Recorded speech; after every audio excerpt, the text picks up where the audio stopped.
Pot ser que en tota aquesta època de construcció la part més divertida nostra va ser quan vam tindre l'oportunitat de fer una col·laboració amb el Museu Nacional d'Art de Catalunya i vam traslladar tant el Policarpov i 16 que tenim aquí detrás com el bombarder Tupolev, encara inacabat però completament ja en ales i tot, al Manac, a lo que és l'edifici de Montjuïc. I el bombarder el teníem que penjar.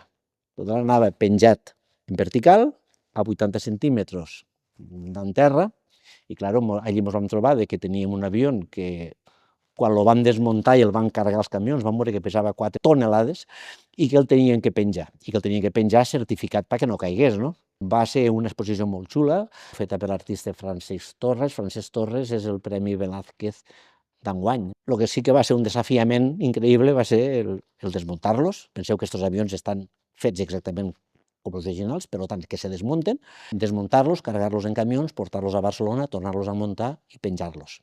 Allò ens va permetre poder agafar una miqueta de dinerets i poder acabar l'avió, si no, no haguéssim acabat, perquè els materials valen molts de diners avui en dia.